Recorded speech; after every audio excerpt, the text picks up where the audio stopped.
Memorials like the one in Washington, D.C. offer us more than just a place to remember our heroes. They're places we can connect with those who sacrificed so much. And when I reach out and touch their names on the wall, I become a part of that memorial. I become a part of them again. There are more than 15 memorials across the state built to honor the North Carolinians killed in the Vietnam War, but none is as big or as unique as one right here in the Piedmont Triad. Recently, I had a chance to meet with a Vietnam veteran who was instrumental in getting it built. In Davidson County, along Interstate 85, just beyond the sign directing drivers into the rest area between Thomasville and Lexington, sits a Vietnam memorial like no other. Even on a rainy day, it sends a message. The North Carolina Vietnam Veterans Memorial Park features a 230-foot circular basin dug out of the earth. The basin surrounded by a tree-lined walkway that leads you to a 100-foot-long, 8-foot-high brick wall. Each brick engraved with the name of a North Carolinian killed or missing in Vietnam. Below, bricks engraved with the names of each of the state's 100 counties. I think it is an appropriate place.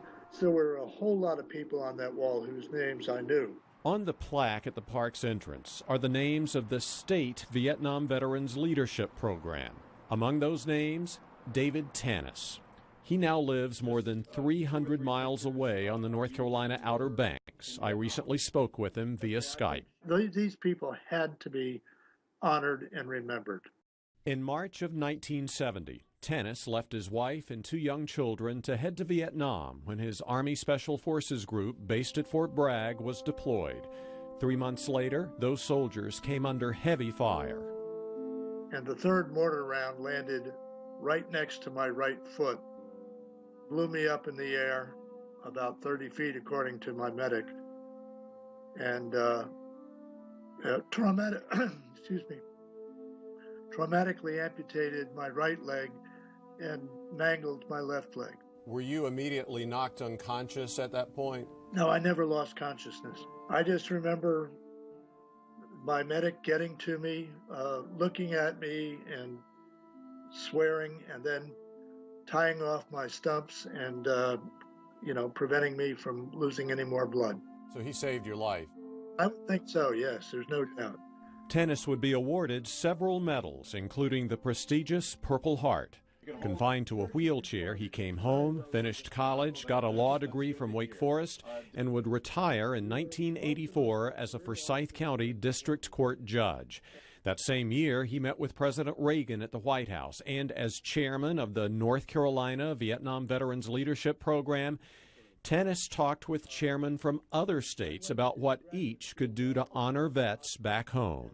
One of the states had done a memorial, and it was very successful, but we thought we could do better, or I did, and we came back and met with the people that were, I had managed to get together to form this committee, and they all wanted to do it, and we discussed a variety of ways of doing it. And the idea for this memorial park was born. Why that particular location in Davidson County? Well, we looked, and that was at a pretty much central location in the state. An architect from Charlotte submitted the winning design as part of a contest. The state legislature appropriated money. The Army Corps of Engineers did the earthwork and grading. It's also probably safe to say that this wall wouldn't be here were it not for significant private contributions. For instance, the North Carolina Brick Association donated all the bricks, and volunteers from the North Carolina Masons Contractors Association laid each one. We cannot forget the people that died not only in Vietnam, but in every war, that were answering the call of duty of their country. I just think we owe a duty to the memories of these people. The Vietnam Veterans Memorial Park's an easy drive from anywhere in the Piedmont Triad. Again, it's at the I-85 rest area between Lexington and Thomasville, and it's accessible from both the north and southbound lanes.